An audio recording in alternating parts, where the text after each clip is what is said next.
At the end of Philippians chapter 1, we find these words. Only let your manner of life be worthy of the gospel of Christ, so that whether I come and see you or am absent, I may hear of you that you're standing firm in one spirit, with one mind, striving side by side for the faith of the gospel, and not frightened in anything by your opponents. This is a clear sign to them of their destruction, but of your salvation, and that from God. For it has been granted to you that for the sake of Christ you should not only believe in him, but also suffer for his sake, engaged in the same conflict that you saw I had, and now hear that I still have. You may even notice in your Bible notes there that word, that idea of living a life worthy really has this idea of living as a citizen worthy. Over in chapter 3, Paul talks to the Philippians about the fact that they're citizens of heaven. And here he's saying, live in a way that represents your kingdom, the kingdom of Christ, well, right? Of course, don't be a bad Roman citizen, right? That then causes question about your faith.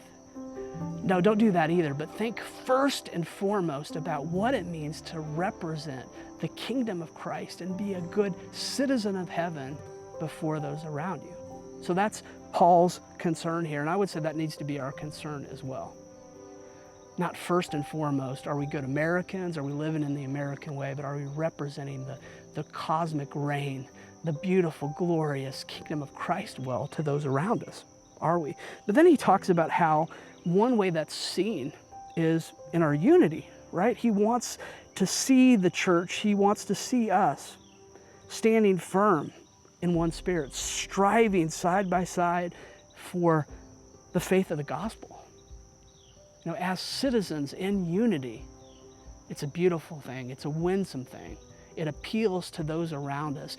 It shows us coming together, people of all different walks of life, ethnicities, socioeconomic statuses, ages, and all that, and they're only coming together for one reason, because of the glorious gospel of Jesus.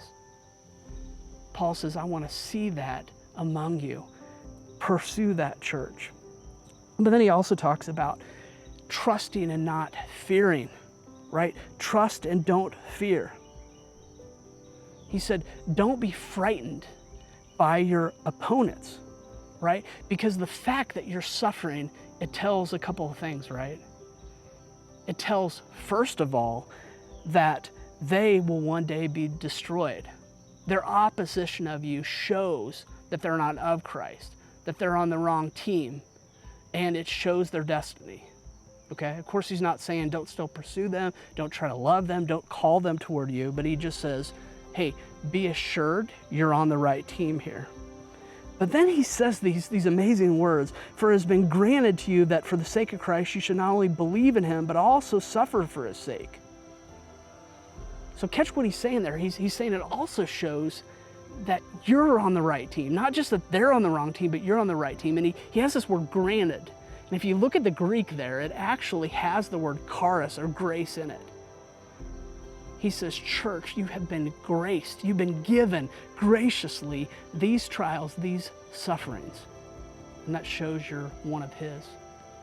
So I just want to encourage you, church, as you're out there trying to share your faith, as you're trying to lift up the reign of Christ, as you're trying to point people to the cross, as you're trying to point people to where true justice is found, it's going to be costly. But again, as we saw at the beginning of the chapter, to live as Christ and to die as gain.